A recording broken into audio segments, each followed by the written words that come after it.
You guys have fun. I like that. Mm-hmm. Dude, I'm gonna have to go to my open mic like this. I'm gonna leave here, go straight to the open mic, and fucking slides and socks and a. Hell yeah. I feel like I've been going everywhere and just like quarantine. We were talking about that the other week. How like literally, Yeah, the dress code is going to change after quarantine. I for would have sure. never gone to a fucking. Oh look, it's switching. Yes, I would have never ever gone out in this gym shorts and a t-shirt and flip flops until quarantine happened. Then it was just like, dude, even me just being out is amazing right now. Yeah, those are middle school gym shorts too. I know. Those Yeah. aren't And regular. And it's not gym even a shorts. middle school I went to. I didn't even go to this middle school. What? Damn. Yeah. Oh, you don't have Dumbartons on? I don't even know where got- my Dumbarton shorts are. to be I don't know honest. where my Dumbarton shorts are, but I know where I have my Towson High gym shirt still with like Glazer on the back that I wrote in Sharpie. There you go. Damn. I want. Is it the one that says Tradition of Excellence on it? I think so. Yeah. I have the when I was a gym leader, and I made it into a cutoff, and Like on the back. Pokemon. Yeah, exactly, exactly. On the back, all it does is it just says leader in big all caps on the back. I'm like, I love this shirt, bro. You have spiky hairdo and everything. Da-da-da-da-da-da-da-da. My fucking Pokemon, dude. I feel like I'm a Vaporeon, dude. I would have Really? Vaporeon for Okay. sure, dude. That was That's the best the one one. with the tails. Yeah. Well, it was. Well, it has the ears, yeah. But It it, was- had the mermaid tail. It was the water evolution of Eevee. Yeah. I've been playing a yeah, lot yeah. of Pokemon. And there was a recently. Jolteon. Was the electric one? Jolteon and Flareon. Flareon, yeah. Flareon, dude. Yeah. Dude, flame on. I heard I got a Switch recently, and I've been Shit, playing yeah. a lot of like Pokemon Sword. That's like the new one. Uh-huh. And I like, whenever I'm bored playing it, I'll just like, whatever I'm into at the time, I'll try to look up conspiracies for. So I was looking up like Pokemon conspiracies, and people were saying that in like Gold and Silver, they have those like the beasts, like the mythical ones, like Suicune, Entei, and like the dogs that are like kind of like the like lightning and water or whatever. Yeah. Apparently those were genetically modified Flareon, Jolteon, and Vaporeon. What about Bulbasaur? I think he's just a plant. I think he's just a turtle with a plant instead of a shell. Yeah, I lost it right after the first gen, and everything got a little tricky. After that, it just started seeming like they were becoming like Digimon and shit. Yeah. Dude, Well, after I- the first gen, you had to be like, no, I don't like Pokemon anymore. Yeah. And then play it in secret. I was a big Digimon guy. I love Digimon. The games were so much harder than Pokemon because they made no fucking sense. I always thought Digimon was like for autistic people, dude. I don't know why. I just thought it was like the autistic Pokemon. Yeah, I know. Yeah. It was, Yes. it just like seemed a little like bandwagony to me onto Pokemon, Oh, yeah. especially because they named every monster whatever Mon. They'd yeah. add a Mon to the end, and I think they're just trying to do that to confuse kids to be like, these are Pokemon too, right? Yeah. Fuck yeah, dude. And then you had the ultimate was Yu-Gi-Oh, which was like, oh my god, dude. Dude, Yu-Gi-Oh! I loved Yu-Gi-Oh though. I loved Yu-Gi-Oh! I participated in a Yu-Gi-Oh! Tournament. Yo. I collected cards for 2 years, and I would play against myself, and I was like, oh, I'm fucking sick at Yu-Gi-Oh! And then I went to a Yu-Gi-Oh! Tournament at Anne Arundel Community College. Yeah, you somehow were just playing solitaire the whole time. Yeah, I lost in 5 minutes, and I started crying, and my mom was like, well, you God should damn. stay and watch the rest of the tournament. And I was like, no. But in reality, you won. No, I'm gonna go play baseball, and then you were very successful at that. I would love to meet the guy who won that tournament and see where he's at in life right now.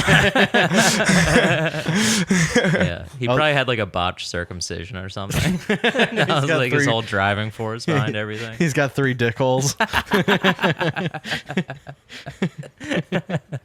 Yeah, piss comes out of this one, come out of this. You don't want to know about the thing. Have you ever seen a dick throw up? Yeah, it keeps me up at night. It's where I practice Yu-Gi-Oh because I can't go to sleep. I just didn't like the names because the only Yu-Gi-Oh Mon I remember was Blue Eyes White Dragon, Yes. and that was like the goat. That was like That was the goat. boy. You had to get like 5 parts to it or something like that to be able to play it.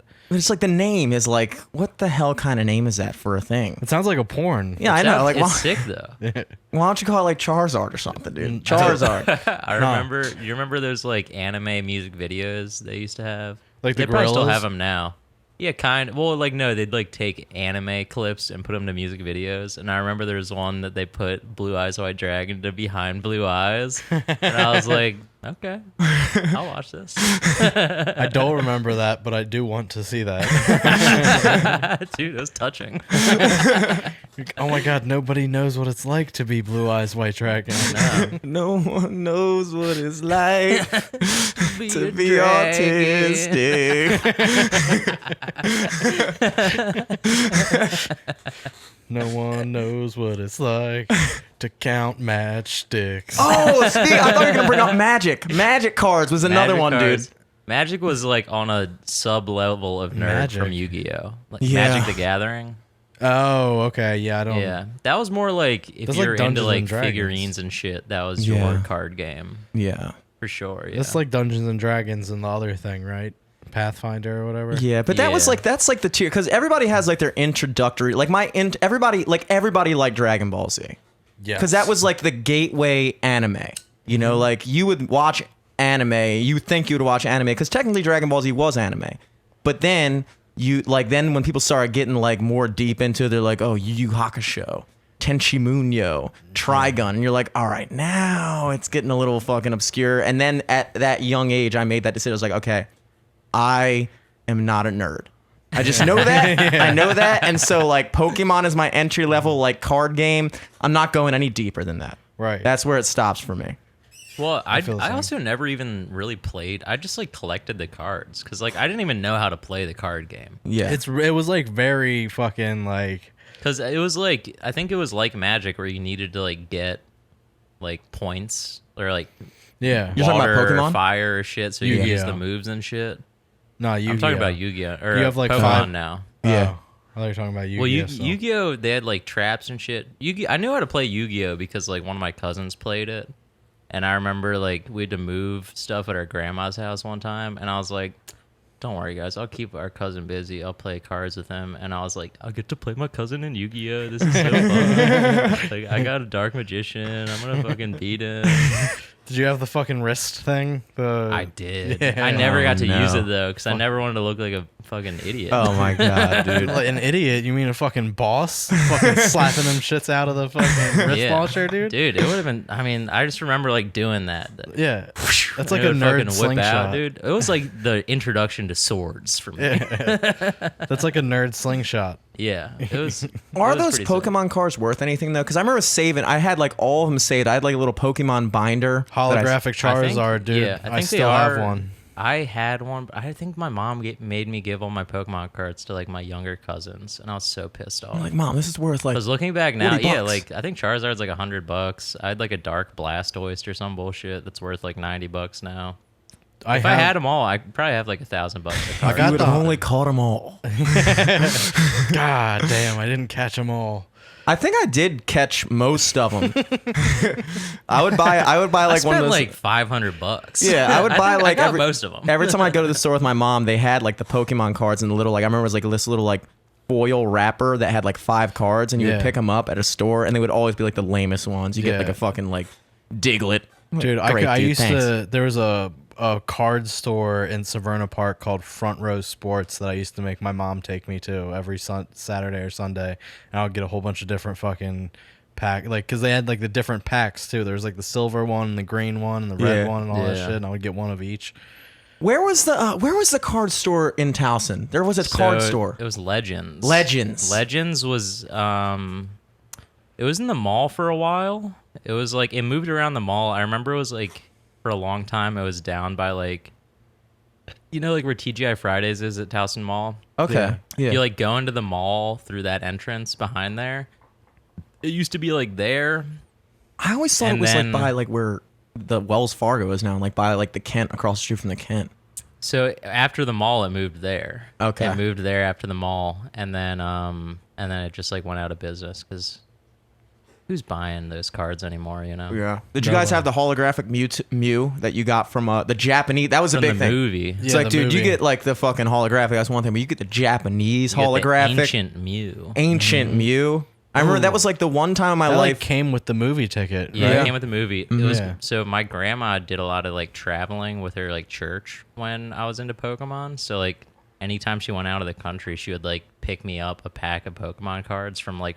So she actually got me like a Japanese pack of Pokemon cards for Christmas one time. Shit, And there was dude. a fucking shiny Dragonite in it. I was so stoked. Yo. It was so cool. Hell yeah. I wish you still had that. Me too, dude. Fucking rob you for your Dragonite, bro. Dude, I wish. That was like the one dad moment in Wish my you would life rob me for it. when when he was like really like we went to go see. He took me and my brother to go see the movie back in like I think that movie came out in what 2000 or 99 or something. I think I was on like 6 or 7. Yeah. This is like 99, and we came Do you back. remember where you saw it? I remember seeing the Pokemon movie at. There used to be a movie theater down by where like Kohl's and shit is now. in Lutherville? Yeah. Oh really? Yeah, there used to be a movie theater over where I think it's where the Michaels is now. Oh Yeah. shit. Yeah. And I didn't know we that. saw the Pokemon movie there, and I remember like we were running late, and I got ready in like literally a minute flat. I like got changed, all that shit.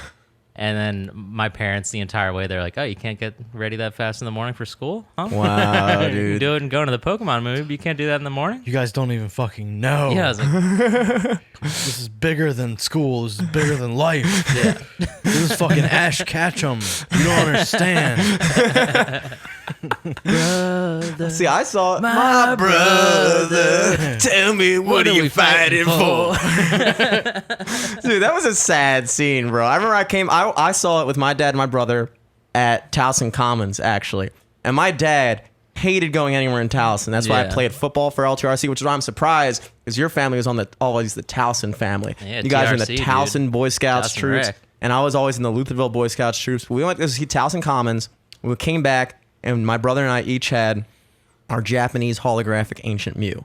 3 adjectives, dude. That was like the most adjectives I could understand when I was Yeah. that age. I was like, there's so many dope sounding adjectives right now. I didn't even know what holographic meant. I just thought it meant expensive, rare, Fucking rare, diamonds on this? unbelievable. I remember we were sitting in my bed. Vividly remember Instantly this. go to Antique Dude, and, Roadshow. and Japanese is a fucking adjective in that one. Yeah, it is, dude. It is. And I was sitting in my bed, and my dad was sitting next to me on the bed. And my brother was sitting on his bed because we shared a room growing up. And I was like, Dad, this is super valuable. And he was like, all right, Jim, here's what we're going to do. We're going to take your... I had a picture of me, like, playing baseball for White Marsh, like, looking like a fucking dweeb. Just like, I haven't got a hit all season. And and he took it, and he put it...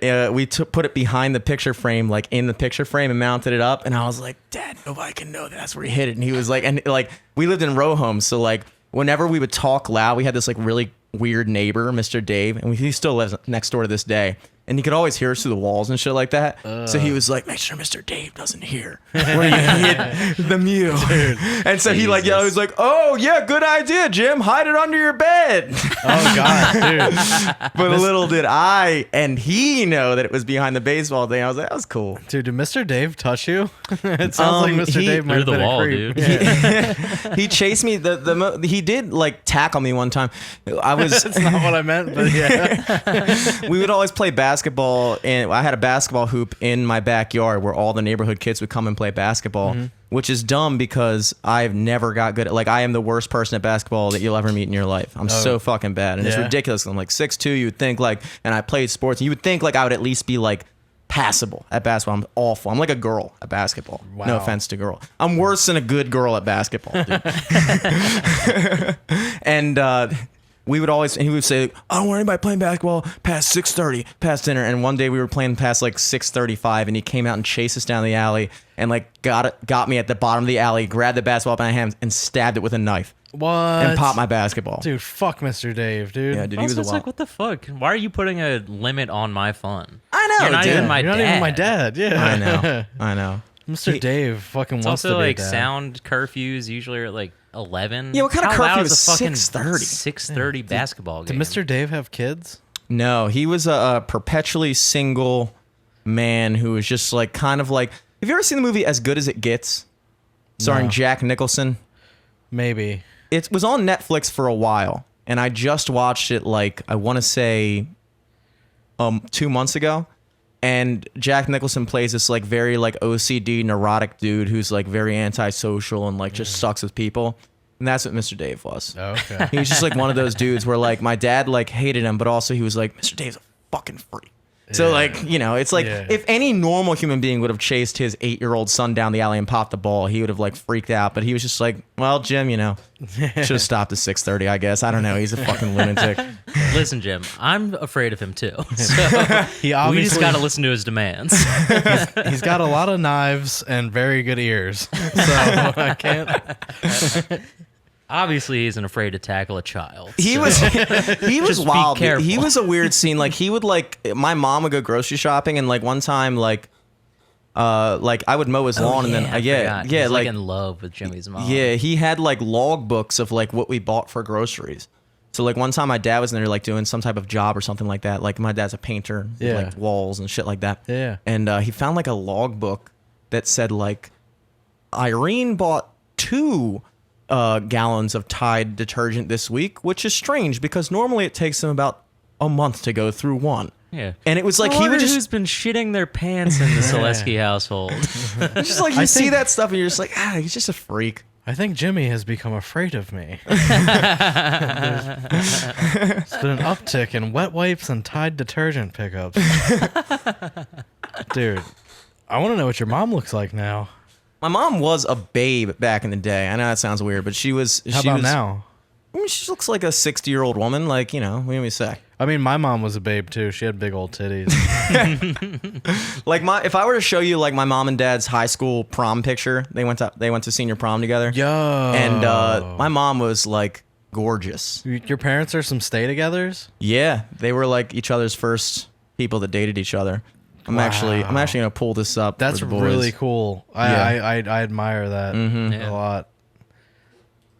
Gorgeous. Jimmy's pulling up a hot picture of his mom that he has saved right Vamp now. a little bit for me while I find this hot picture of my Yeah, mom. dude, I can't wait. Real Make quick. sure you fucking inbox it to me afterwards, 'cause I got some touching to do tonight. Jimmy has to unlock his secret camera folder in the calculator. It's a secret folder My called secret folder entitled "Mom." My Mom, the MILF. Mom Selesky. Where do I find this shit? Dude, I can't wait. I'm so excited to see this. I want to see Jimmy's mom's fat ass. Because Jimmy's thick. Coming, dude. It's coming. Yeah, dude, I can never find it, dude. Jimmy can stand up and show the camera them cheeks. He thick. Jimmy has so many pictures of his mom saved, he can't find the one he's thinking. Which one was the one? Which Well, this is good, but not the one I'm looking for. Yeah, I'm like on my mom's Facebook right now. I'm gonna like all the pictures at like 3 in the morning. I mean, I could go on your mom's Facebook. I could look Yeah, it up. dude. You know what? I'll just do that. You guys do it. It's your Do podcast. it. Didn't you post a nice picture of your mom? Or Yeah, something? yeah, I feel like yeah. there's a picture you posted recently. You know what I'll do? I'll just make up this prom picture of my mom and dad the Instagram picture. Yeah. Hold on. Now I'm in your family. Now I'm deep in your family photos right now, dude. Which Matt one's your just mom? paid $30 on Ancestry.com to find the picture. Which one's your mom, dude? Pink shirt. Pink shirt. Is that your mom? Oh no, that's my mom's sister. She's not in that one. Oh, your mom's not in here. Yeah, no, she took the picture, dude. Gray hair could get it though. Not a big selfie. Is that your mom? No, she's still behind the camera, dude. Ah, I'll find it for you. We'll find it. I gotta like. Here's the thing. I tell people that my mom was super hot in high school all the time. I don't know why, but the conversation comes up a lot. Yeah. And I always look for this exact picture, and I just gotta save it to my phone because I like always have to like go through her Facebook and shit. And it's like, dude, just I gotta have it like on hand. I'm gonna make it my background. Just You so you gotta know, have it I'm in your adding your wallet. mom right now. That's true. The wallet picture thing, I feel like that's you know, it's not like a thing anymore, you know, because now we have Yeah. everything on our phones, you know. I got which is- wallet pictures.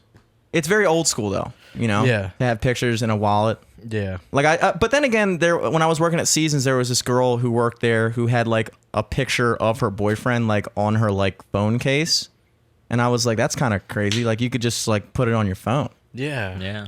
Yeah. That is weird. Like Yeah. the phone case itself was the picture. No, it was like you know how like they put pop sockets on phone cases and shit, which I never quite like. I always, you know what a pop socket is. Yeah, I feel like that's a girl thing, right? It's totally a girl. When I thing. see yeah. a dude with that, I'm like, dude, what are you doing? Like, I mean, sometimes I would like one so I could put my phone up and watch a video, like and not hold my phone. Yeah. I I put just it don't on know my how tummy. many times I'm actually doing that. yeah. I do it a lot. When you think Really? about it, it probably should be a guy thing more because like we watch porn on our phones way more. So like It's exactly why I guarantee you wanna- I watch way more videos on my phone than the average girl. But the average girl is like watching like, Instagram videos, Snapchat stories. I'm not watching that TikTok. shit. Yeah, TikTok and shit Yeah. like that. I'm watching strictly X videos if I'm watching a video. I mean, YouTube also. Yeah, YouTube It's like too. half YouTube, half X Hamster. You for don't me. just watch YouTube on like your TV or your computer though. I literally only go on my computer if I need to like update my website or check my unemployment. Okay. Those are the only things I use my computer for. Yeah, yeah. Everything else is the fucking iPhone. What do I need a fucking computer for, dude? It's just I like the bigger screen. I have the fucking setup in my apartment. I Yeah. got a fucking Well, you're projector. a computer. You got computers and shit. I know, but I also have my like projector set up with like my Fire Stick, and I just chill back and watch YouTube meme compilations and shit. Yeah. Yes, dude. Yeah. Animal funny videos. Not funny animal videos. Animal funny videos. Yeah, because it's got to be the animals being funny. Yeah. It's not funny with a side of animal. It's animal with a side of funny. Yes, Exactly. yeah. I Keyword gotcha. search. Keyword Yeah. search. Speaking of unemployment, we were just talking about this a little bit before the podcast. Do you know anything about this? I saw an article on Facebook, so you know it's true, that said it looked real. It had like a picture of Nancy Pelosi on it. I was like, this is legit. And it said something about like another stimulus check approved, and then they're extending unemployment for another 6 months until December. But then I shared it, and then all my friends were like, this is from May. I was like, fuck. But I think that they're currently in the process of. I know we're getting another stimulus check. Yeah, I think it's being held up in like whatever the. It's the $4,000 boy, right? Really? It's a $4,000 supposed to for you to go on vacation in America stimulus. That's what I've heard. Interesting. That sounds fun. But do you have to go on vacation? No, they send like every Let's do a household. staycation, dude. Every household gets $4,000. So like since you live with your brother, I guess it'll be $4,000, like $2,000 for each of you. Yeah, but I'm also not on the lease. Oh shit! So I get my own $4,000. Yeah, hell Potentially. yeah. Or you split it with your parents. That's Thank- kind of a counterintuitive thing because we're currently in the process. I feel like a lot of states are starting to like move back towards locking down, and at the same time they're like, also, but here's $4,000 to get the fuck out of your house. Yeah, get the fuck Not just get out of your house, just go anywhere. Yeah, go spread it to a different state. Yeah. I feel like this is the first I've heard of this one, though. Well, I know they- that they're doing a second stimulus, but I think it was getting like held up in whatever the non-cool House or whatever Senate. Yeah, the Whichever lame one's one. not cool now, they were holding it up.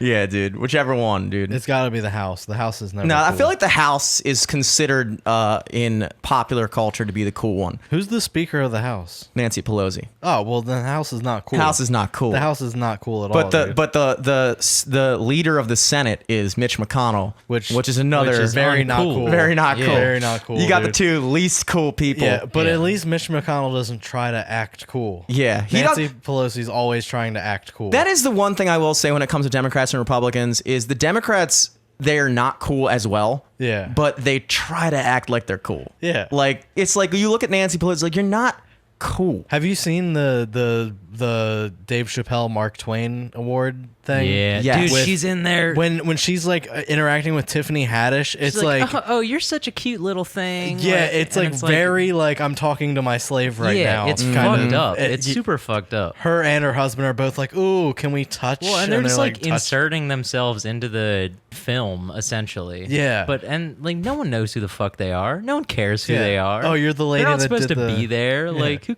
I don't give a shit about Nancy Pelosi at Dave Chappelle's Mark Twain Award. Yeah, like She's why not the giving a fuck was she speech. there? Yeah, why was she exactly. there anyway? Like, No fucking reason. All posturing, dude. All posturing. It's all the same thing as when Hillary went on there. Aren't with you such a little well-spoken, articulate little. yeah. What the fuck? Like that is the one thing I do respect about Republicans is like they don't try to act like they are No. just like I like we were watching Tucker Carlson videos yesterday Yeah, on yeah. your podcast. Shouts out the Trap Podcast Trap with Matt and Podcast. Sig, Trap. a subsidiary of the Live from the Studio Network, flagship which- podcast. the flagship station, live from the, and like Tucker Carlson is just a white man's white man. He gets on there. He literally like looked like he was made in a factory for white people. Like Yeah, he's dude. got like the older lacrosse guy hairdo. That's what I was saying. He's got Kennedy hair. Yeah. And then white guy face. And he's not trying to trick you. He's not trying to be like, I'm down. He's like, I am white as fuck. Hi, I'm Tucker Carlson, and I'm white. And here's what white people are thinking today. Like Mitch McConnell is like he's like, he just sits there. You're just like, okay, this guy, like, I don't feel like he's bullshitting me. Yeah. I might not like what he has to say. Yeah, I definitely don't like what he has to say. Don't like what he has to say, but this guy is just like a guy at my dad's cookout. Yeah. He's the dude that you spend like 30 minutes to an hour just like letting him ramble to see what kind of crazy shit he says. Exactly. Yeah, dude, I don't know. Like that's well, we've been talking about like the libertarian stuff on the trap too, and I've just been like going into. The only research I've done about libertarianism is like libertarian meme pages, and they have the most fire memes of Yeah. all the political groups. Libertarian memes are like so fire, and and they're doing a thing now where they're trying to meme their candidate into the presidential like thing, and it's like working almost. I like, mean, that's what happened with Donald Trump, essentially. yeah. Well, the libertarians are kind of like, because I would say like, because here's the problem is that libertarians, I feel like, get a bad rap in terms of how they're viewed as a party, because there's a difference between like being a libertarian on the political spectrum and then being a libertarian as affiliated with the political party. It's, you know what I mean? It's like libertarianism as a philosophy is basically just saying like private companies do shit better than the government. Right. And so like the less involved we can have the government involved in our business, the better. And that's pretty much the philosophy of it. And it gets kind of ridiculous, not ridiculous, but they kind of get into like troubled water when they start saying like roads should just be not funded by the government, private, and all schools should be privately funded and all this stuff. But Yeah. it's not. Libertarians kind of got lumped into conservatism, I guess, because the Republican Party is the closest to the values of a libertarian Like person. small government and all Yeah, that but stuff. Republicans are they're conservative, but they're kind of like they still try to use the government to impose their ideologies. You know what I mean? Camera. Look at the camera, Jimmy. I hear you. Oh yeah. You hear me, but do you hear me? Sorry, I knew I was gonna have to do that at some point. But yeah. that's the problem with the Libertarian Party is that they put up people that like don't necessarily resonate with the people of the party. Kind of the same way with the Democrats, where you look at like you got a guy like Joe Biden who's the nominee for the Democratic Party, and I can't think of a single fucking person I have ever met that likes Joe Biden as a candidate. Yeah. Yeah. it's Literally, fucked up. his entire platform Oh, is shit. I'm not Trump. Did you guys see the Chance the Rapper shit yesterday? With Kanye? Where- yeah, so like, you know, Kanye's been coming out and saying that he's gonna like run for president now. And Chance the Rapper came out and was like, I support Kanye West, yada yada yada. Yeah. And then everyone was like, what the fuck are you talking about? Blah blah blah. And he's like, no, listen, like Joe Biden, none of us wanted him. And like, you know, why can't I just like say I want something different? Like, and he reposted some song Kanye's gonna put out and used like a KRS-One speech or something, along with just like talking about like not politicians not actually listening to the people and like getting someone in there that actually is like from the ground floor or whatever. And then everyone was like, "No, you fucking Terry Crews ass motherfucker! Like, get out of here!" And then Terry Crews came in and was like, "Nah, this guy has something to say." And then Chance was like, "I do not want to die on this hill. I will not be called Terry Crews. I reject his endorsement." Like, da, da, da, da. Dude, I It was so fucking funny. I like really hate the shit that people have been giving Terry Crews. Because It's it's like dumb. it's like if your idea dissents from what like I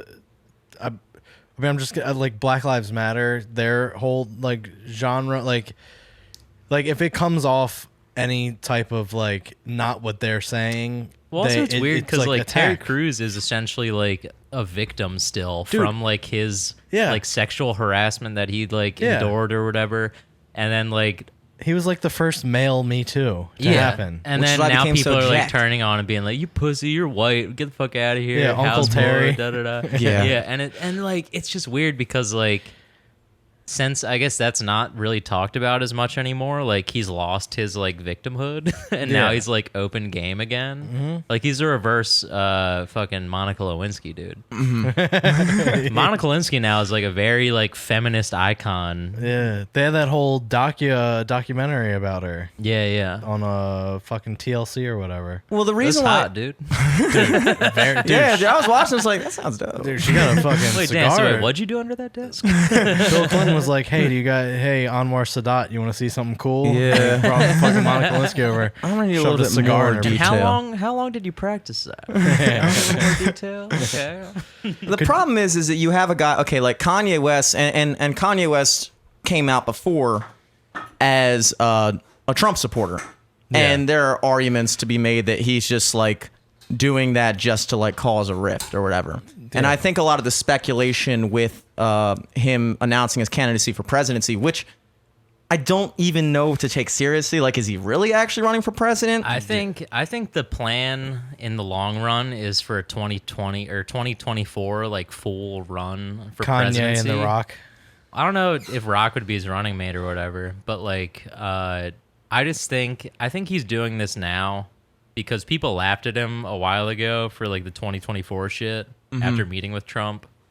I think right now he's trying to distance himself from Trump so that in 2024 people still want to vote for him, but also just like kind of just like planting a little seed in everyone's minds just to like not even be shocked by it the next time it comes around. Yeah. But also, the accusation could be that he's running as a third-party candidate, and he's only going to take away votes from the Democratic. He's only Yeah. going to take away votes from Biden. According to my libertarian meme page, Kanye has announced his run for presidency to distract everybody, not only from Trump and Biden, but also Joe Jorgensen, the libertarian candidate. Yes. Oh shit. Yes. Because she's been gaining traction to the point where like she's almost at the point in the polls where they're going to have to add her into the debates.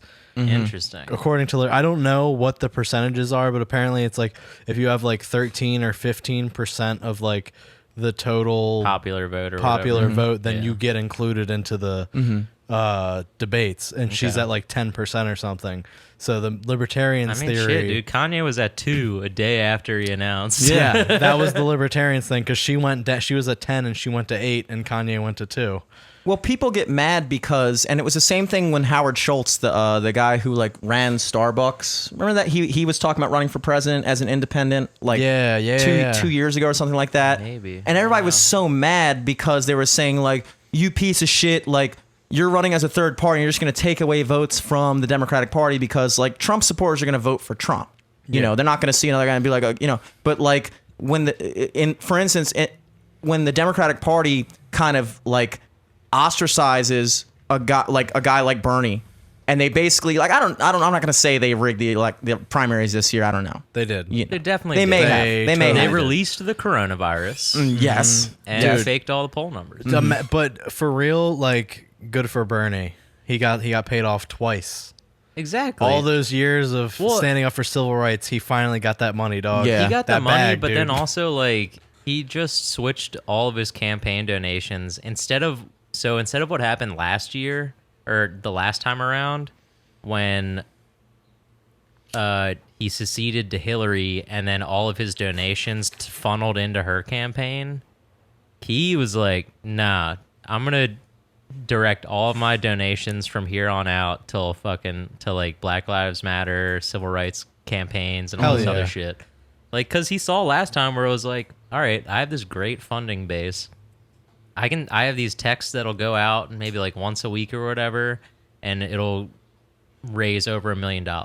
Right. And instead of like giving the reins of that to Biden or the DNC again, he was like, "Fuck that. Just fucking, I'm gonna help Black trans lives or this week or do something else next week." The or people who whatever." actually need it. Yeah, And not the exactly. DNC. And that's Yeah. good. There shouldn't feel like you have this obligation, like, for instance, with a third party candidate. And that's, it's kind of one of those things where it's like, okay, why couldn't Bernie Sanders run as an independent? Why couldn't he run as, 'Cause, I mean, you know, if we're being real, this fucking system is stacked against He wouldn't anything win. outside of the primary two parties. yes. And so we're so and that's deliberate. we're so ingrained in that system that now anybody who wants, because right now because that's the way the system is, it allows the parties to basically not have to actually cater to their base. Because if you're in the Democratic Party establishment and you know that we want Biden in because Biden's our guy and he's going to do what we want him to do, and we know that we can fuck over the base and basically not give a shit about what our actual party affiliates want and just worry about what the higher ups want, we can put whoever we want on that ballot and they are obligated to vote for us because that's their only other option other than this guy that they all hate. Yeah. And so the second people take the liberty to start saying, well, I don't have to run as a Democrat to run for president. You know, if Kanye West goes out and then people want to lambash him, or another guy that runs independent and say, well, all you're doing is taking away votes from this guy. But it's like, yeah, but if you ever want to get to a point where the parties actually have to give a fuck about what their bases want, then you have to provide them with some type of like competition, you know? Yeah. Yeah, no, we're in some weird like suicide pact with the Democrats and the Republicans because like at the end of the day, they both do like if it was one big fucking what are those Venn like, diagram? Venn diagram. 90% of it would be similar shit that they both do. Like they both do the same shit at the end of the day. But that other 10%, like now we're in like this war on Socialism versus well, capitalism. just like weird like ideals that have been like tied into these parties. And instead of like whenever one of them gets control of like the elected body or whatever, like instead of like bettering, they just like start taking away from the other side. Yes. Like there's no movement forward. It's always going to be, all right, so the Republicans got in.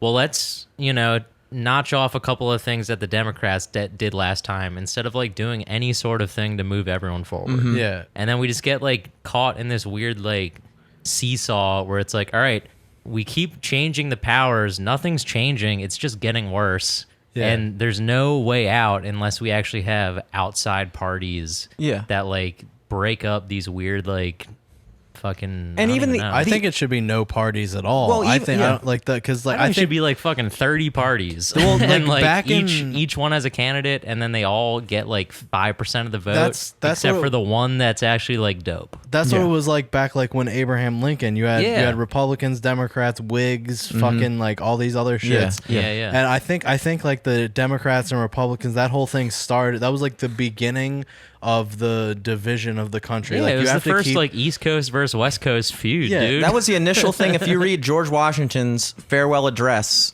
he focuses primarily and a big part of that address when he leaves the presidency. Because another thing to understand is, we talked about that before, but there was no term limits on presidents until FDR in Yeah. 1940. FDR was reelected. He was elected 4 times for president. He died in his 4th term, like a year in. Yeah. And then it was only after that we decided, okay, maybe we should set a 2-term limit for president. yeah, That's- this and that's job like sucks the- the life out of people. George so- Washington stepped down after his 2nd term, and it became kind of like a customary thing. Well, and because also he was like a dude that was like, I never want to be the king. Yeah. I That's never the- want there to be a single ruling family. Yeah. And And he- I feel like that relates with the defund the police stuff, where it's like they want like a local, like people from the neighborhood to control. Like that's what politics was supposed to be. Yes. you're not Yeah. supposed to be a career politician. You're supposed to be a guy who has a farm, who is like, all right, it's my turn to be the guy Yes. who does the thing for 4 years, and then I jump out, and then somebody else does it,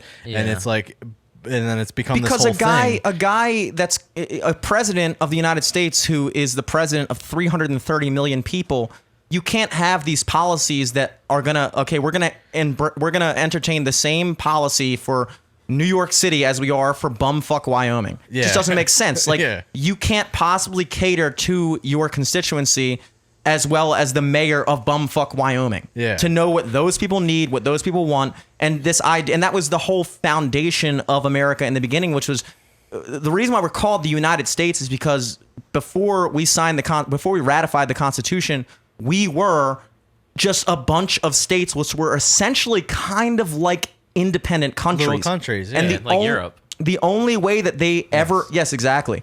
The only way that they were ever really convinced to ratify a constitution that unified them under one central government was this idea that at the end of the day, the central government is going to be the federal government is going to be very limited.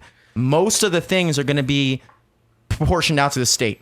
Yeah. And that makes the most sense. Like I think the federal government should like the whole job of the federal government should be like the socialist part of America. Like the federal government should be in charge of like schools, roads, like trash or what, Yeah, like shit yeah, like that. yeah. And then to the states, that's where all the fucking like important stuff goes. Like Yes. every state has their, because that's like the beauty of America is like if Maryland has some shit you don't like, you could just go to fucking Colorado or you could go to Kansas. Yes. Like, Yeah. Yes. Well, and that it's like it's kind of weird for me to even say this, but like I wouldn't even care if the government like Slavery. was I no got you. just like straight up in the open slavery. No, Dude, if I could go to Arkansas and have slaves, that'd be cool with me. no, just like straight up in the open surveillance. But if they actually did it on, like, if the federal government was in charge of monitoring state governments and like making sure their audits were in order, making sure all the funds were being directed in the right places, instead of like using your federal powers to literally just like look at everyone and barely do anything, why not just like look at your own people? And 'cause, I mean, it's the same thing with like police and like, oh, we're having an internal investigation where obviously nothing's going to come up out of it. Yeah. Because like state and federal governments, they're both working for the government. So they feel like they're on the same team, and they're never going to like, oh, well, he's on my team. He's probably not doing anything bad. I'm going to just benefit of the doubt. But I don't know. This guy's buying too many fucking shoelaces. I don't know what he's going to do. I'm going to send a SWAT team to his house. I was reading something about that the other day with like like people think that the police aren't snitching on each other, but they yeah. are snitching on each other. It's just the internal investigations people are like, nah, we're Yeah. not gonna follow through with that for whatever. No, that'd look bad on us. Exactly. Well, that's Don't why. you see what's going on? No, we'll wait a little bit. Probably never even put it out. move them around. It's just like the priests that fuck kids. It's Exactly. like no, Yeah. we just switch them over here. Yeah, because it and- reflects poorly on the organization as a whole. But Yeah. also with the defund the police thing, it's like I don't necessarily take issue at all with individual localized governments deciding what they want to do with their police force. Right. You know, and but like as a national movement, I don't think that's the place of the federal government or even necessarily even I mean, maybe you could make an argument for the state government. You know, like we live in an interesting situation because being here in Baltimore is because Baltimore is one of the few cities in the country, one of the few. And when I say few, I mean like there's only three. I think it's Baltimore, St. Louis, and Reno, Nevada. And there's like a bunch of like really small random cities in Virginia because they have a different like charter. But we're one of the few cities in the country where the city government of the actual city of Baltimore is separate from the surrounding county. Yeah. So, Yeah, but yeah. also what you notice is you look at the top two cities in the country in terms of murder rate, and it's St. Louis and Baltimore, and they both are in that situation because you have Yeah. a city that's completely. Well, I mean, that was just from like the white flight in like the 60s and 70s of Yes. like it's yeah. White people just didn't want the same. They wanted their own resources from the city. Well, actually, Like- well, yeah. But so, for instance, Baltimore City separated from Baltimore County separated from the city, and then they're like, if you guys want to buy your reservoirs back, feel free. Like, Yeah. they basically just Same with the did light some- rail. But Baltimore it's City, crazy. at the time, this happened in the 1850s, or I think even beforehand. Baltimore City was the one who wanted to break away from the county because they had this major harbor, and they Baltimore City was the one that was like, well, we don't want to be funding some dudes out in fucking Hereford who just have Yeah. some bumfuck farm. Like, we got the harbor, we got all this business. Like, why are we paying taxes towards all these things? And then it wound up backfiring on them, where now it's the city that's like, yo, can we get some help from the county? Yeah, that decision was made a long time ago. Towson was actually. It was called Towson Town at the time. It was like the capital. Yeah. And then when they separated off, Towson became the capital of Baltimore County. And yeah, it was called like Baltimore Town and Towson Town Yeah. up until then. I was reading this book. It was actually about baseball, but so it was like this guy John McGraw or Christy Mathewson, whatever. The two like guys that like invented modern baseball. But the one guy, I think it was McGraw, was in Baltimore. He was playing for the Orioles in like the 1890s and like refused to play anywhere else because of the fact that Baltimore was like this like the breaking off from the county, like their own thing. And like he was saying that it was like this, it could be this great thing. Meanwhile, like the great like writers of the time were like, no, it's about to go downhill. Yes. Like Baltimore separating itself from the county was like some sort of like analogy for like the defunding the police. no the whatever like depopulation or not depopulation, but like whatever is like good stuff. Yes. Like it's like the beginning of like this shit is gonna go downhill really fast because they're trying to do this like separationist thing. Yeah. And Well, going back to what I was originally saying about of George Washington, which is one of the primary things he focused on was in his farewell address, he talked about the dangers of the two-party system. And this is before the two-party system really existed because like you were saying at the time, there were multiple different parties that were competing. I think it wasn't really until relatively recent history where it was like Abraham Lincoln times, and then Nixon is like what really like that, like the Democratic and Republican shift that happened, that like cemented that it was only two parties. Because before then there was I was watching this World War II documentary. Apparently there was a third party candidate at like right after World War II who almost won the presidency. Adolf Schmittler. His name was Bradolf Mittler, and he almost won as an independent. No one really knew where he came from. Yo, showed up one day with a what'd you say your name was? Cleanly shaven face and Jimmy, a hit me nice up, dog. haircut. Definitely, dude. But like basically like he was like a third party guy, and they said fuck you, and that's how Eisenhower, whoever after Truman, got in. Well, what happens is you have this system, and we were talking a little bit about my dad before the cast, and he made this analogy one time, and it made kind of sense to me. And he was saying like, right now with the two-party system, you have this kind of situation where because they're both private entities, and because they have completely dominated the U.S. government to the point where to the average layman person, they literally think of the Democrats and Republicans as the government, when in reality they are literally private entities like Coke and Pepsi, like AT&T and Verizon, who are just vying for your phone service or what soda you're drinking.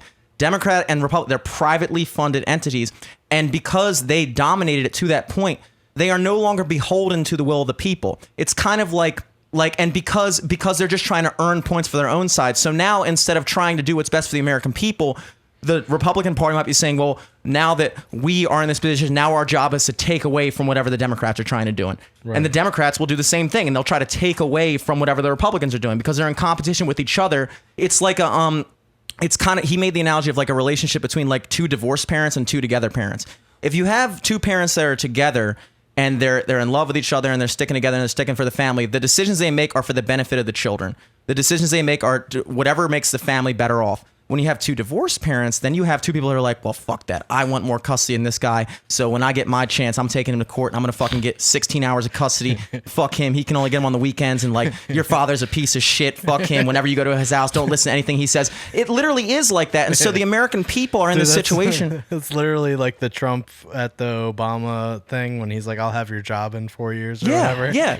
We no longer, I'll get my kids back, you fucking piece The government should work in unison. The government should be in this thing where every person that's elected to the House of Representatives or the House of the Senate or president or mayor or whatever, they should be, their primary focus should not be whatever the Republicans are doing, whatever the Democrats are doing, fuck that shit, we're going to stop them. Because that takes away from the ultimate motive, which is we're trying to make the best possible situation for the people that live here. Yeah. And what happens in a city like Baltimore, unfortunately, is that Baltimore doesn't even have the duopoly. They have the monopoly. And so now, unless you run as a Democrat, they don't even bother airing the Republican debates. It's not even a thing. Nobody knows. Like, whoever wins the Democratic primary is the mayor, is the city councilman. It just is the way it is. The Wire fucking nailed that part of it. Yeah, like when on the election part with the Carcetti guy. It's like, yeah, you can't be a white Republican or even a black Republican in Baltimore and expect to get any type of traction. And because of that monopoly, political monopoly by this private organization, the Democratic Democratic Party is a private organization, and they have a political monopoly on pretty much every major city, I would say. I mean, pretty much every major city. If you were to go, I'm sure there's a couple major cities that aren't like that, but for the most part, that's pretty much, especially in Baltimore. Baltimore's probably the most Democratic city in the world. Yeah. Democratic city in the country, at least. I don't know why the fuck I said the world. No, Chicago But might be now, higher. if you want a position of power, you pretty much have to fall in line with the party, or else you have no shot. Yeah. And so now it's no longer up to who has the best policies or who's doing the best things. It's who falls in line with us, because the prerequisite to getting any position of power in this city is you fall in line with our systems and our corruption and all the other things that go in. Yeah. You know? And that's the problem. That's why they wanted the separation of powers and things like that. And we've lost that. That was a good We've one, lost dude. it. That was a good one. I was waiting for Eric to chime in because I was just like, I was so much in agreement with you that I had nothing to say. No, I'm just saying that was a good one. I looked over at Eric, and Eric was just like doing the same thing I was doing. And I was like, I didn't want you to think because I was texting, I wasn't listening. No, 'Cause it's I was- cool, it's cool. I was totally listening. It's I cool. just didn't have any. Like, No, dude, just- I felt like I didn't have a me and, opposing me and Matt viewpoint. raised up 10 and 10.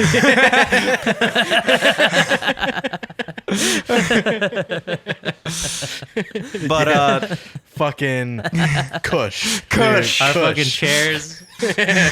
Kush and Boys, okay. dude. If I could We'll spin see around, you in Los Angeles. dude. Yeah, you got 2 thumbs up, dog. Simon Cowell even promoted you, dude. But Paul Abdul coming at you this time. Bringing it back, we were Paul talking. Abdul with the fucking rum in her Coke cup. Just filled to the top. Yeah. I think you were great. Do y'all remember when the first trans person on American Idol? No. Do you remember that? And he they were saying it was okay. Take a breath. Yeah, let me figure out how to say this Center sentence. yourself. This is one of those things where it's like it's 2020. I got to know how to say this sentence. Carefully. They were singing a Whitney Houston song, even though they were born of a more masculine thing, and they had like switched the lyrics so that it would be like, Were they Asian? no, they were You're white. thinking of William Hung. Jim. Yeah, you are thinking. Literally, He was not transgender. just like she moved. That was Whitney Houston. same. Actually, same season. As Really? Young. Yes. He was the one And- that stood out to me. I don't even remember. There was a viral video of an Asian guy that on an Asia's Got Talent. They're, Something. They're all just Yeah. like making shoes and shit. It's like, wait, why do you need a microphone for this, lady dude? on a big ass stage with a sewing machine. It's like, what do you win? Oh, we're just not gonna kill you, dude. 30 seconds. You win the right to travel Gucci out handbag. of. You win the right to he- travel out of your province. This dude crushed a Whitney Houston song. That's what you're talking about. But I was like, I didn't know he was trans. I just thought he was just a No, Asian guy that that's could not sing. what I'm talking. You're talking about I'm talking about a white different- Completely guy, different. Okay. person. a white person. Yes, Yes. who was singing a Whitney Houston song, and they were every single judge was like, "It's not that." It's your singing. And then afterwards, they were like, they just don't like that I'm a blah, blah, blah, blah. And it, yeah. I don't know Yeah. why I brought that up. No, It's okay.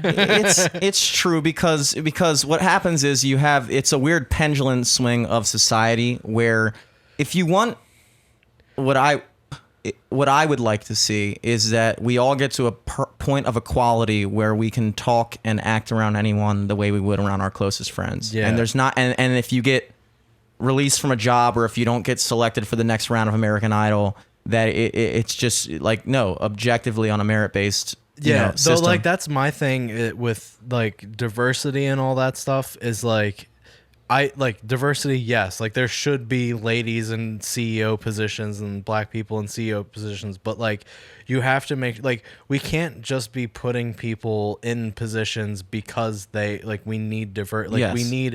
there are definitely talented, black people, women, Mexicans, whatever, But that that can shouldn't do these come jobs. above like references or experience Yeah, on it's a like resume. it's like nowadays it's like we praise mediocrity for the sake of diversity. Yes. When there's actual like super talented Yeah. people that aren't getting in because like this may be a super talented black person, but he's not trans though. He's not a black trans person, so we have to Yeah. make sure. And it's like And then it also takes away from, let's say you are the black trans guy who gets the job, and then there's always that stigma around that, which is, oh, you were a diversity hire, that maybe you didn't deserve this. You got this job because you were that. Yeah. And then it takes away from the legitimacy of whatever they're good at or something like that. Exactly. The problem we have right now, I think, in a lot of aspects is there seems to be this philosophy where if you notice an inequality of outcome, that is evidence of some type of discrimination. So if you notice that more, for instance, like that guy, James, whatever his name was, the Google intern that made that thing of like why there's more men in tech or something like that. And he was referencing a lot of like, here's the reality, here's the biology, here's like different things and reasons why like certain like women. and he wasn't even like this is why. He was like this is why it could. It was Yes, it was literally his like autistic binary like ones and zeros. He was Yeah. like trying to like figure out how to code like People. which honestly like coming from him, it's like that's what your perspective would be. Yeah. Like Yeah. I mean, simulation theory. And I'm there's all with it. there's certainly like a snowball effect to it where if it turns out that just men in general are more interested in that topic than even women who might think about pursuing that topic and notice that it's a primarily male field might feel discouraged from pursuing it because they feel like they're out of they're like out of the inner circle or something like that, like they don't feel like included in it. But you also have to examine why it was that way in the first place. And you also have to acknowledge the reality that just because you notice that there are certain discrepancies in like, okay, this group of people is overrepresented in this field is not necessarily de facto evidence that, because all other groups of people are being discriminated. The example I always use is the NBA. I think it's a perfect example. Like the NBA, you look at the NBA, what is it, 85, 90% black? Mm-hmm. Black people are 15% of the population. Black people are severely overrepresented in basketball. I mean, it's just a fact. It's a fact. But is there any single person on the planet that thinks that's because the NBA is racist towards white people? Is there any single person who looks at a massive inequality of representation in this field and doesn't think anything other than, well, black people are just better at fucking basketball? I mean, it's just what it is, dude. Like, I don't care. Like, there are white guys that can ball, but it's way fewer and further between. It just is the way it is. So we're able to look at certain things and go like, oh yeah, if you notice like one group, whether it be male or female or black, white, Asian, Mexican, whatever, are more represented in this field. But then for some other fields, we're like, oh no, it's strictly because of sexism, strictly because of racism. It's like, well, now you're fucking yourself up, dude. Yeah, and I mean, I hate to go back to Sig from the Trap podcast, his thing with poverty and crime and all that stuff, but with the NBA, like basketball and soccer are the two sports that are like, I don't want to sound weird saying this, but like poor people sports. Like all you need to play soccer is something that you can kick and an idea of where the goal would be. And the same thing with basketball. All you need is something you can toss and something to toss it into. You know what I mean? Whereas like basketball and football, baseball and football, where there's like a more even representation in those sports, it costs more to play rec league or even to just play like there's no baseball fields where kids are just like, let's go play baseball. You know what I mean? Because you have to have the helmets, you have to have the balls. You've definitely like you had those play mats where you're like, all right, let's put first down here, second down here, and then played with like a wiffle ball or a tennis ball or whatever. Like I think it's not too crazy. Dude, where are the white running backs? We had one white running back. There's one right now. Right now. Only one right now, and he's half. What about Christian? McCaffrey. He's half? I thought he was half. all white. I'm pretty sure he's half. I think he's all white, dude. Oh, I'm pretty if sure he's he's all white.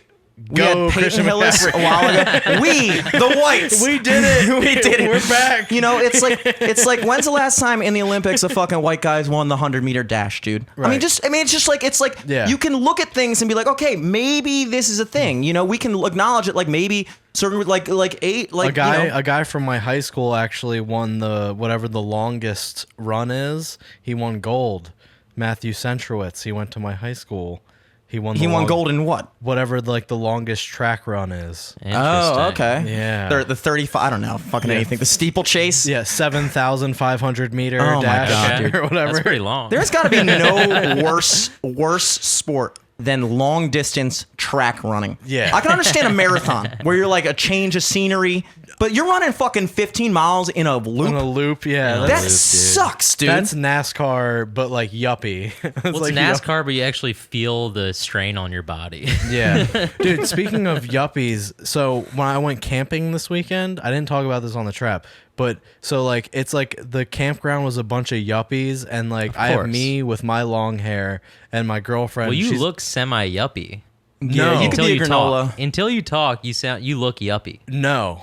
Yeah. Not yuppie, you look hippie. I look hippie. I don't look yuppie. I learned this whole time I thought that white people just looked at me as another white person, and then I went camping and I realized that yuppies look at white guys with beards and long hair and or white people with tattoos, like they look at them as like less than. Like Really? we would walk Otis around the I was always wondering campground. why I thought you were lesser than me, and now it's like it makes sense. Do you think now. it's just because it's not like perfectly like groomed or like? I have no like so me And also, and it's quarantine. Like, Dude, what the fuck? me and Nicole would be walking Otis around the little circle that is the campground, and as we're walking by people's thing, like where their cars are, a lot of locks, a lot of Really? beep beeps, Really? as Oh we're my just walking God. by, and What we're the like, fuck? Your profile, bro. yeah, I'm like, what, Yeah, what, what the the fuck do you think I am? Like, what Yeah. is this? Like, and it was the first time I realized, like, yuppies, like, they don't look at black people as threats, but they do look at white people with, you know, not white, Yeah. you know, Not groomed white Well, people. profiling, dude. The He's feral. Lock the car. This is a wild human. Where'd he get that shirt? this How guy, did he learn about pants? yeah, who is this guy with his long hair? The, and the his- reality is that profiling. Honey, zip the 10. I have noticed that when and look, it could go two ways because also I've noticed that when I was around 20, 21 years old, 19 to 22, I would say, I was pulled over constantly. And a lot could be said that maybe I was just driving more erratically or that maybe it was the time of night that I was driving, but also Drove a very urban car. yeah, dude. I drive the same car I drive now though. Like I drove a black Altima. Yeah. I drive a black Altima now, but I haven't pulled keyword black. black. But I remember and this is another thing that I would talk about with my, you know, my dad would be like, you know, like, look, listen, Jim, you're 20 years old, you're driving a black Altima, you're coming home from a gig at 3 a.m. You have to know that when you put yourself in that position, you are being profiled.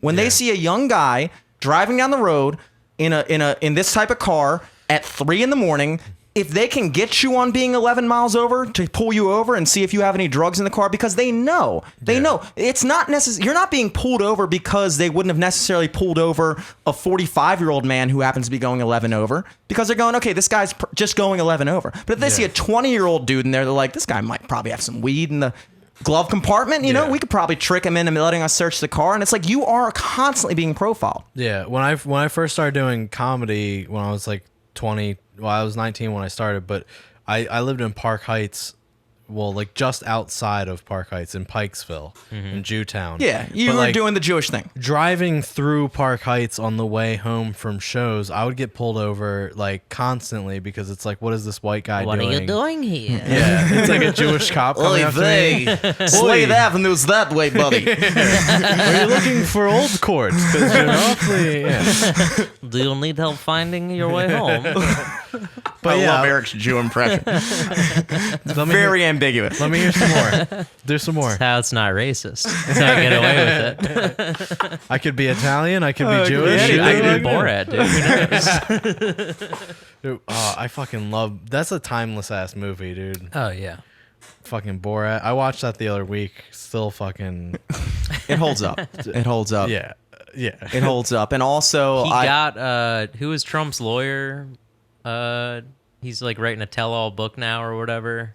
Not I Roger know who you're Stone. talking about. Not Roger Stone, but apparently Sacha Baron Cohen just got him for like an interview for his new book. He like Sacha Baron Cohen dressed Cohen? up as like a Leonard something Cohen. no, he's on like the news. He's like a talking head on news all the time. I don't think is it Giuliani? I don't think it's Giuliani. No. it's Giuliani is a guy, but there was a guy who like came out. different He said guy. he had all kinds of like incriminating shit against Trump. But Well, I yeah, feel like his name whoever it Cohen. was, Sacha Baron Cohen, like made this like fake interview at a hotel room, and he like dressed up like a trans reporter. Wait, and is was, that the one like, where he pretended to be gay? I when think the guy so, and he like yeah. tried to get him to butt fuck him and stuff. something? Yeah. And then at the, it came out. Oh, I'm good. Dude, it that came out in the new, news, and he was like, and once I knew it was him. I couldn't be too mad because I love Borat.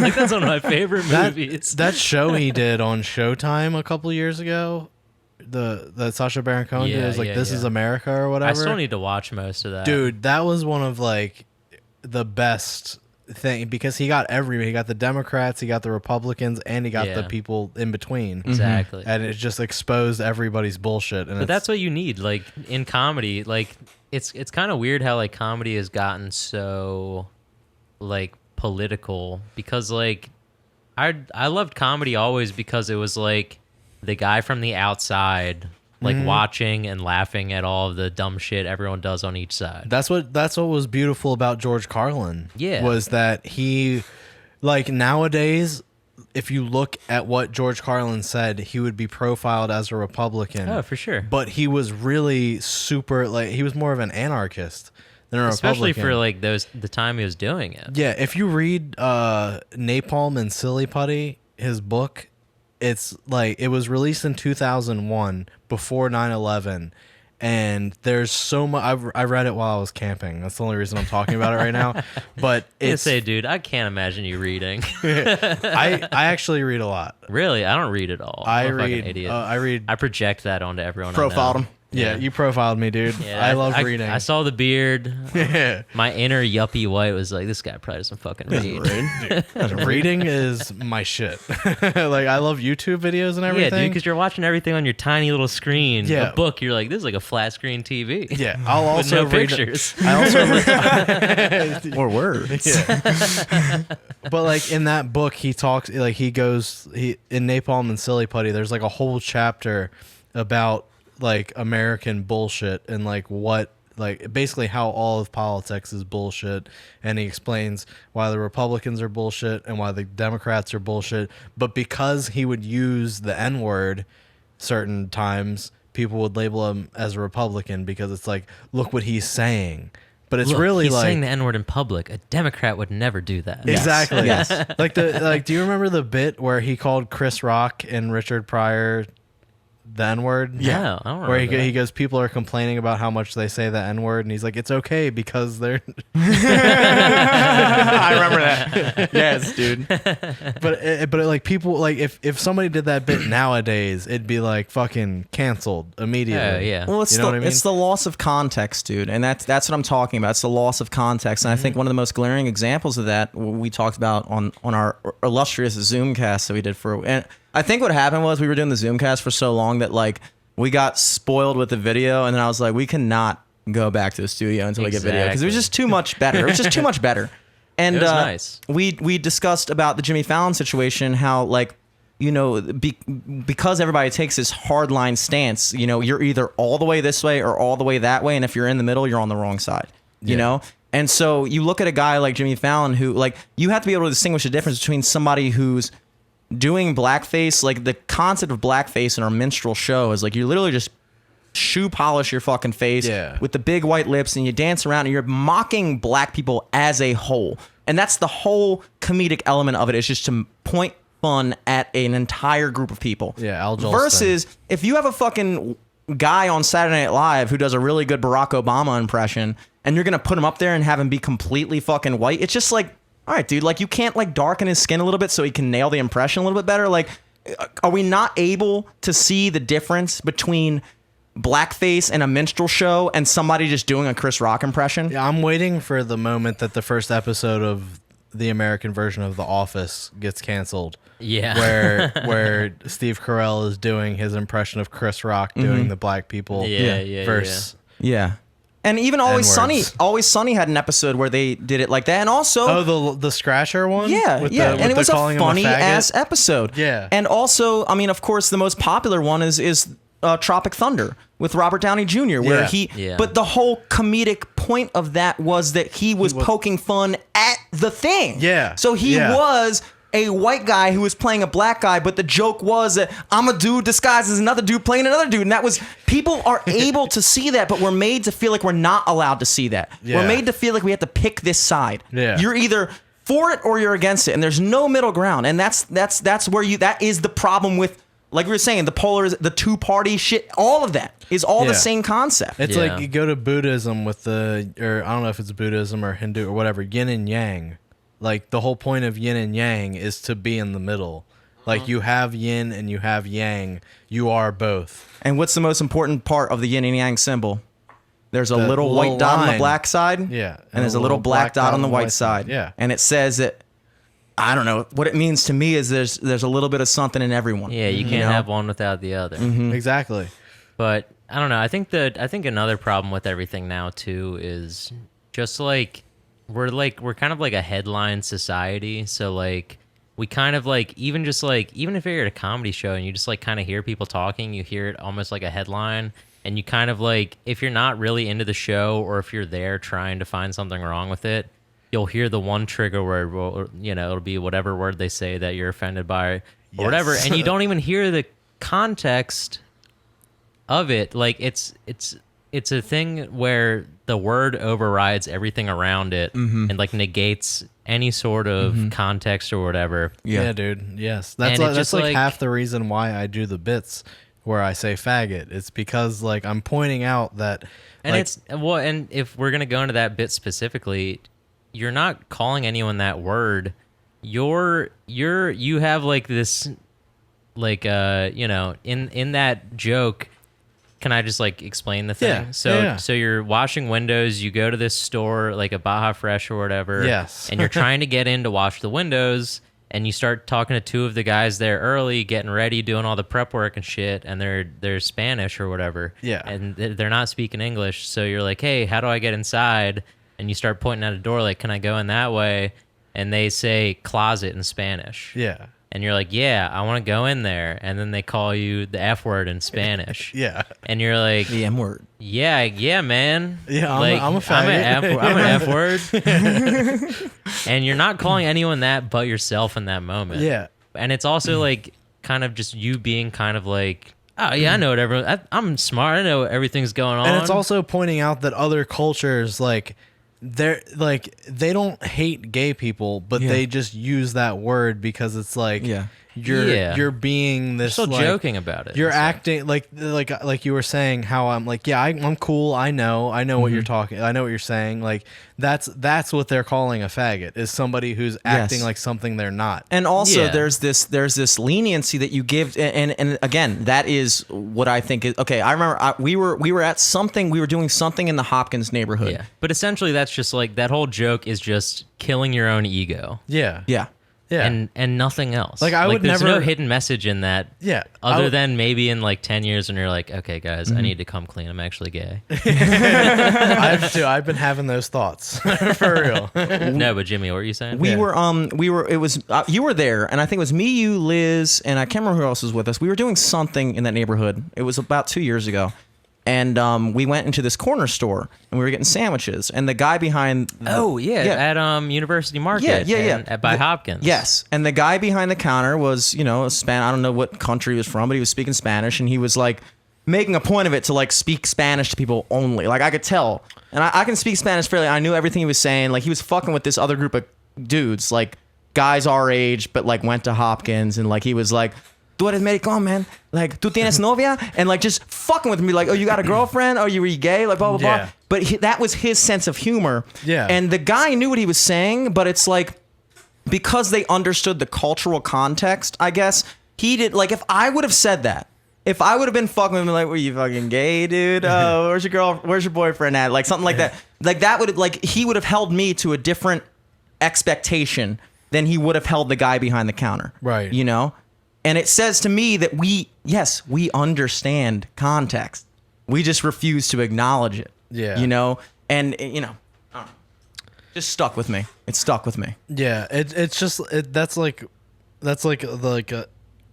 I don't like to try to be too deep with my jokes, but I feel like Yeah. that's my deepest joke, where it's like there are other cultures where they are us, but 30 years ago. Yeah. And it's and we're trying to appease in America. We're trying to appease the Latin community, and we're trying to appease the Muslim people who have such different ideas of Yes. what life should be. But also at the same we're like America's a melting pot. Like Yeah. we shouldn't be just closed off mentally to these things and saying context doesn't matter. You said this thing. It's like context does matter, and saying this thing doesn't mean you're one thing or another. It's just words. Yes. Like, it's not Yes. like there's people, we were talking about this before the podcast, that have a problem with me because I say a certain thing, like I say that bit on stage or I say something else on stage, and it's like, you know me as a person. You know I don't mean these things. You know I love everybody. I just like to point out that like this is a thing you can say. Like there's nothing physically or mentally really stopping you from saying it. It's society that's telling you shouldn't say this, but it's like free speech. That's number one. But also, that's like, number one in the that's also, Constitution.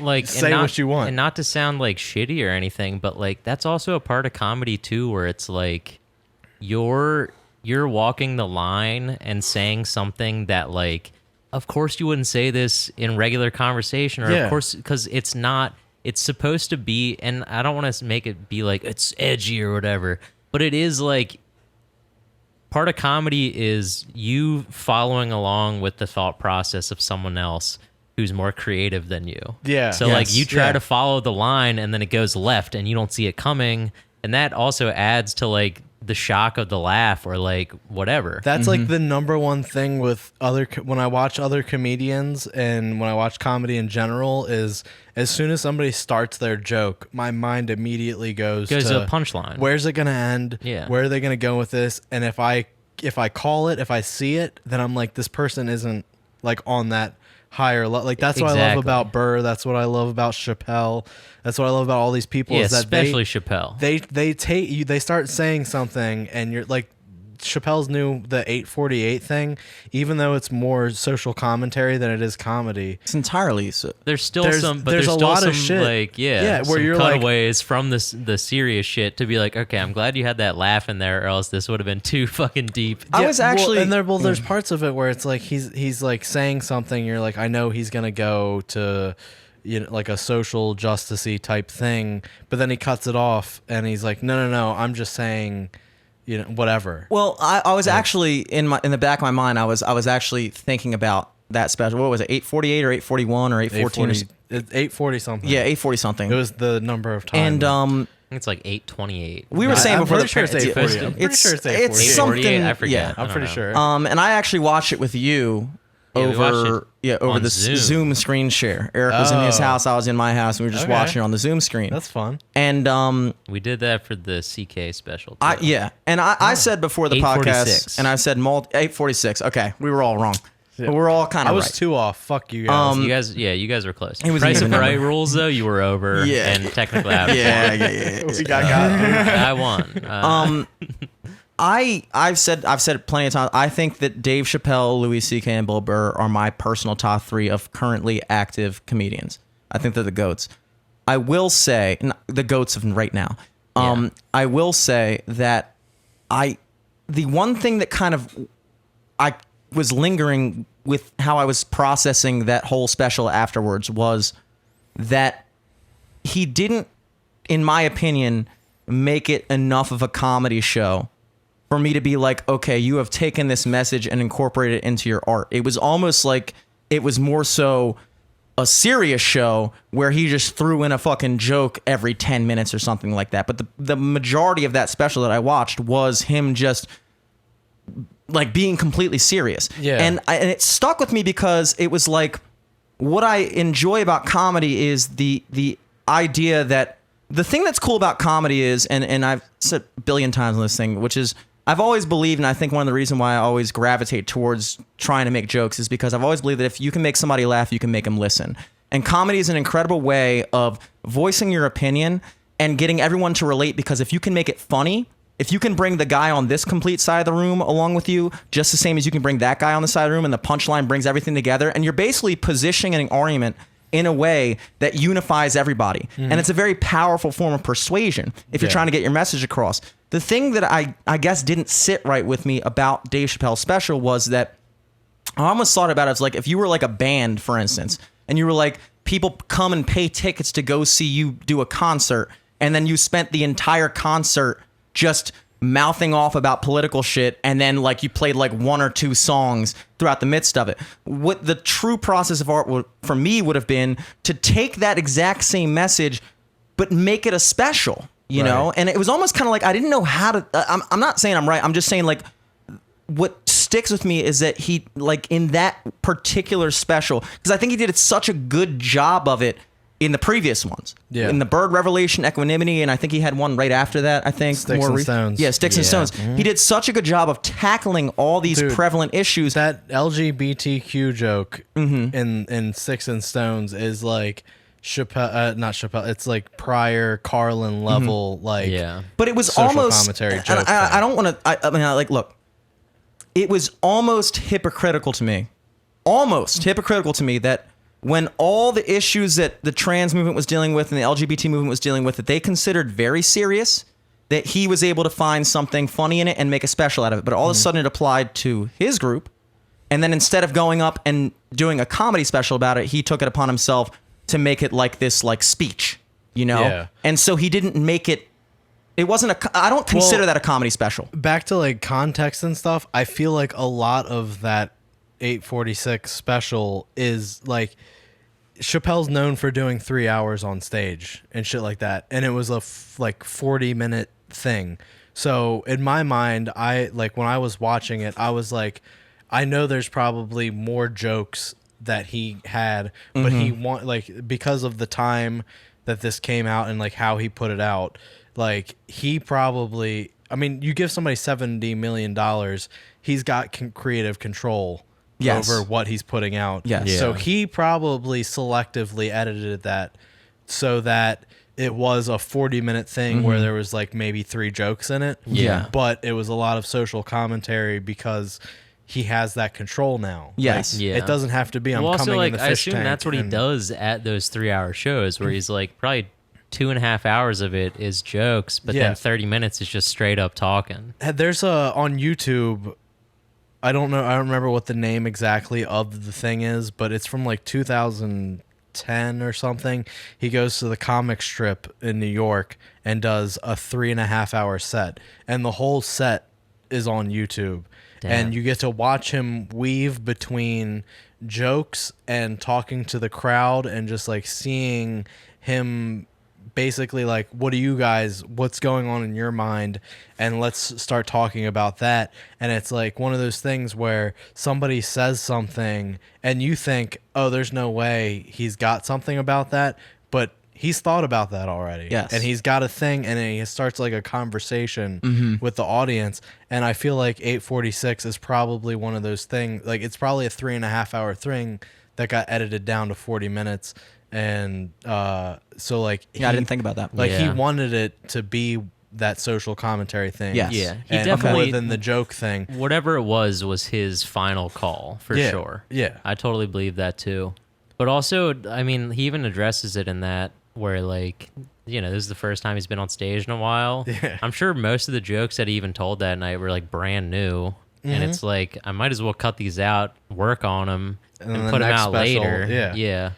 So I can believe that. Yeah. And also, it would have been weird if he made it like a gut busting special about fucking true, too. George That's Floyd, true, dude. too. Like, That's if true, too. If you were just like on your fucking couch just dying, you're like, I can't fucking breathe, dude. That's just so funny. I mean, you could that say would be the You complete said I can't opposite of breathe. what I exactly. You can't say- you I can't know. say that. You I can't said say what I that, dude. said. I You can't said say- what I said. It was a joke.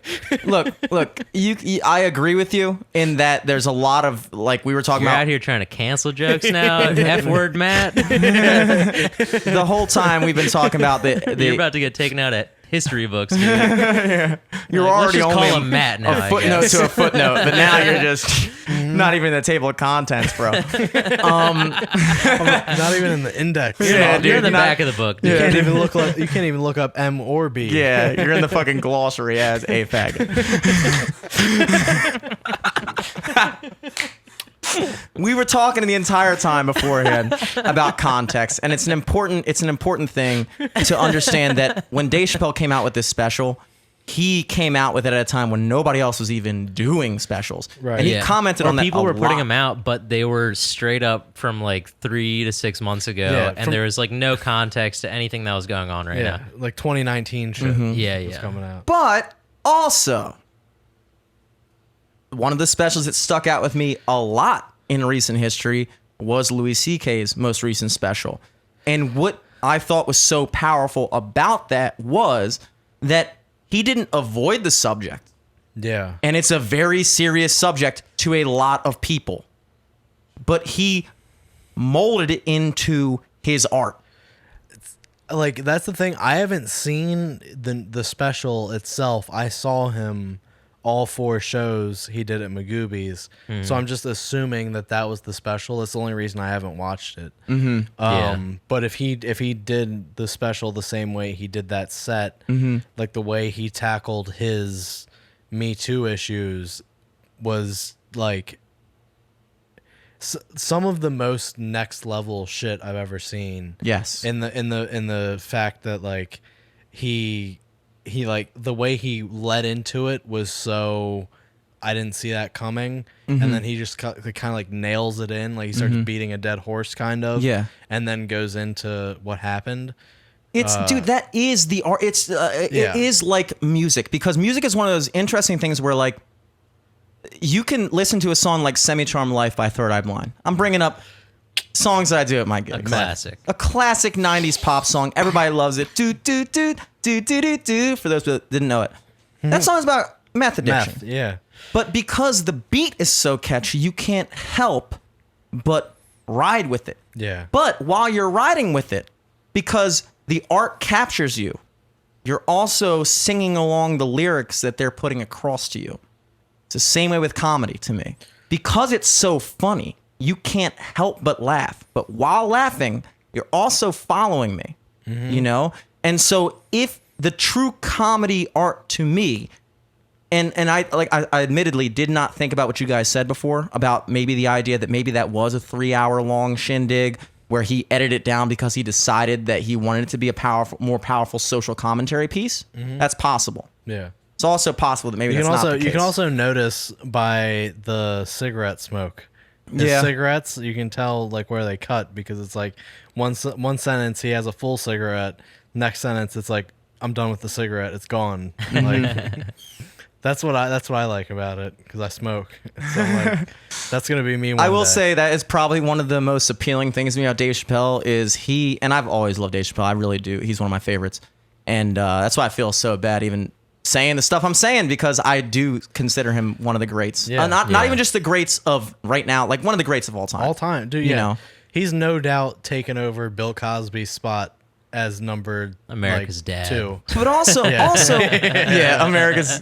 But also, that's another place where comedy and music differ, is because when you go to see a guy like if you went to go see a Billy Joel concert, you know, which Billy Joel just played at Oriole Park, I think last year around this time. Yeah, dude, my dad went to that.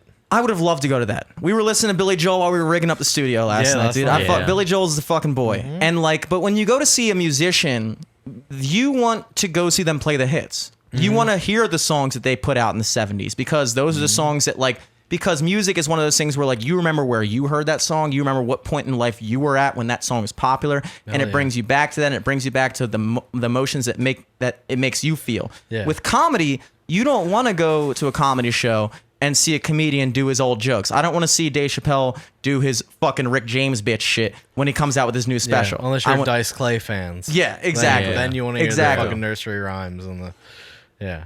So there's a lot Or a of machine yeah. story for Bert I Kreischer. there's a lot of in that aspect. I think it's kind of hard to it's harder to quantify when we talk about the greatest of all time. When you talk about a guy like Richard Pryor, admittedly, I'm a fan of stand-up comedy, but when I watch Richard Pryor, it doesn't make me gut bust laugh the same way if I watch some new Dave Chappelle. And a lot of that, and probably a great proportion of that, is because you have to understand, like we've been talking about this entire time, context. This dude was making this joke in the 1970s. In the 1970s, it was an entirely different culture. It was an entirely different place in history. And to make those jokes was equally as edgy as a guy doing stuff now. Yeah. Well, the thing about like prior though is like, yes, it's equally as edgy, but also what he was saying is still true. Like the whole, like when he talks about shooting his car and Yeah. the cops come and he's like, I was shooting my car. Yes. But It's the police, timeless. The police shoot black people. Like that whole thing is, Yeah. it shouldn't be timeless. Yeah. But it's timeless. But Like, I hate the word edgy too, and I've Yeah. heard people edgy. I've heard people edgelord, all describe that you as shit. edgy, Yeah. and I almost feel like it's I look at the term edgy as kind of like a dismissive term. Yeah. Because what they're doing is they're taking, like Eric was saying, they're taking your entire act and dwindling it down to, but he says this word, and therefore his entire comedic perspective is just trying to be edgy. But it's Yeah. like, that's not your comedic perspective. No, That's I'm- your comedic character and how you Yeah. deliver shit. Exactly. You know, but it's like the term, like when I said Richard Pryor was edgy, I almost want to kind of like retract it because it's like, it's not edgy, it's real. Yeah. It's real. Yeah, it's some shit that it's like this is gonna be forever. Like this is never going away. The way people think about this and the way these people act, that sounded bad. The way these people. But you know what I mean? Like You it's- know what I it- mean by these people. Yeah, you know, the We all know. police or Amish people. In my case, Amish.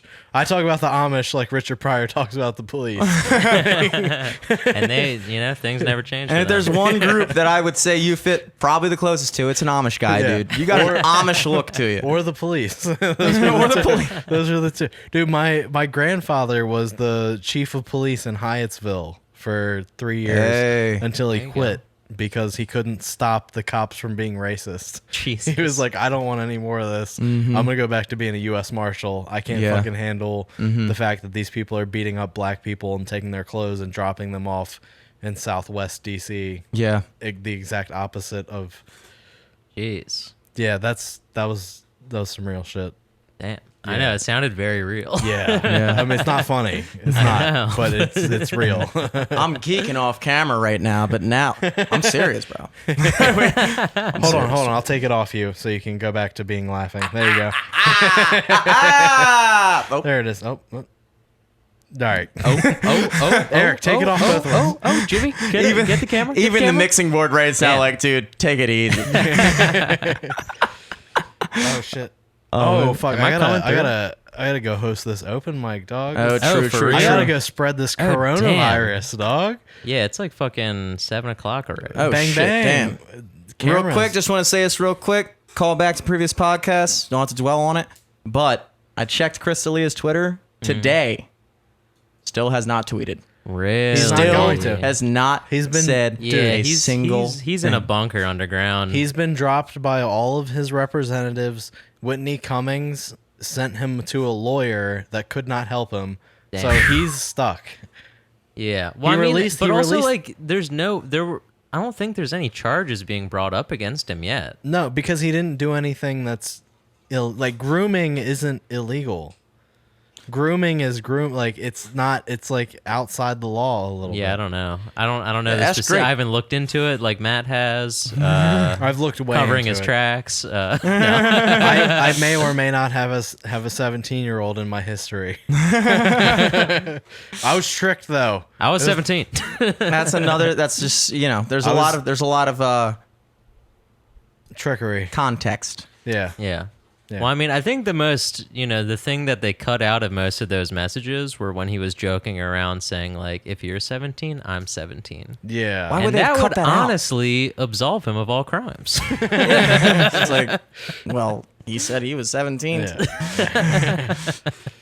Nah, I don't know, man. I just figured I'd toss that out there. I was Yeah. thinking about it. We talked about it in depth a couple podcasts Yeah, ago, and Bill has not tweeted. So Yeah. Trap podcast Trap.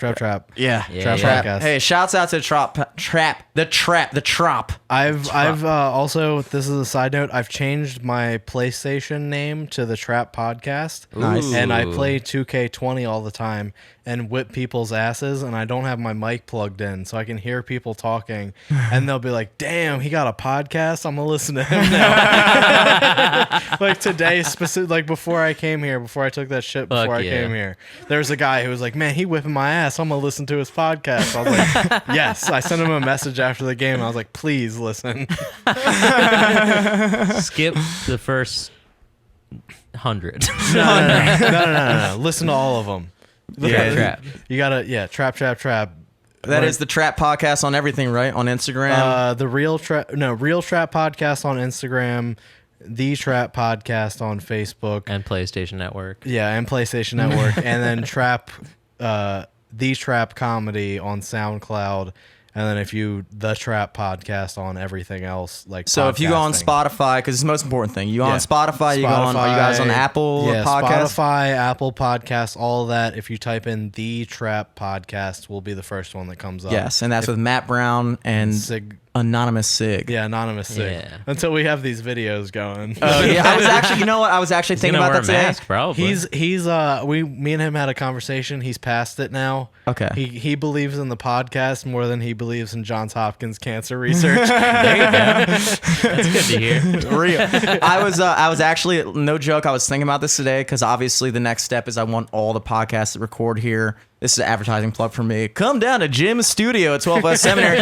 All podcasts. No, but I want you guys obviously to have video too. And I was Yeah. thinking like maybe we'll just leave the camera on you the whole time. Yeah. And Sig is just like in the background. And when I talk, it You switches just see to his me. arm Yeah. pop in every once in a Exactly. I while. mean, we'll go over that next week, but I'm pretty Yeah. sure he's fine with being Yeah. on Cool. it now. But that's I the mean, Trap technically, Podcast you and could probably everything, guys. sit here for your yeah. podcast. If I take the main seat, if I take the Jimmy Captain chair, I mean, it doesn't matter. The cameras are switching regardless, bruh. that's True. true. Yeah, Regardless. But I'm talking about having that little PIP going, not getting caught by the YouTube algorithm. True. Oh, true. Yeah, yeah. True.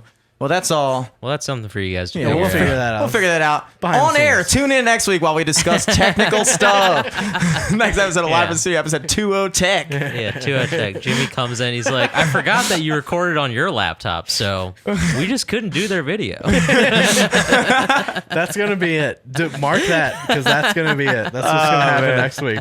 Let's At see. LFTS Podcast on everything. At Eric Glazer on everything. That's about it. Hey boys, boys and girls. I'll be at Looney's North. If you're in Bel Air, you know exactly what the fuck I'm talking about because that is the spot That is in Bel Air, Maryland. I'll be at Looney's North, Bel Air, 610 with I hope the animal, but that's Main Street, Bel Air. that's main dude. Main It is popping. Street. It is popping. Like that is Main the Street. spot up there, and it's Yes. sick, and it's Yes. better than most spots any other spot. Parking It's lot. tight. Never a space open, Dude. in that parking lot. So dog. if you're in Bel Air, that is this Saturday, July 18th. I'll be there 6 to 10, either with the animal or Joe, depending on how their schedules line up. Joe Niehaus of Sophomore. Check out Girls Like You on Spotify. That's the new tune from Sophomore, which is the band. And then other than that, yeah, all my other gigs got canceled because of COVID. But Bel Air, Maryland, they don't give a flying fuck. So bring yourself up to Harford County. Yeah. Bring And, whatever, variety you have with the virus to Oh, Loonies and Bel Air. Bring this train. We're getting herd immunity up in this bitch, baby. At Jimmy Selesky on everything. SOLESKY like the sky. Eric, nothing, bro? Nothing? I don't think so, dude. wait, I forgot. I got another one. Go for it. July 19th, State Theater, Virginia. Nice. It's an outside show. That'll be fun. It starts Jose? at Jose. Nice. It starts That's a fun at, show. It starts at 6, but doors open at 12, so we can all get fucked up and play football or whatever. And then also every Tuesday, Wits End Saloon, attached to Magooby's Joke House. I'm not there every Tuesday. I'm there every other Tuesday. beautiful Timonium, Maryland. Yeah, I'm about to head out there now, right now. Hell yeah, baby. exactly right now. And every Tuesday on Facebook, catch our live stream. Mm-hmm. Now in HHHHHD. Yeah, dude. Wanted that to sound cooler than it did. But it's cool. But, tune in next week. We'll tell you about our technical difficulties. Till then, peace. Peace.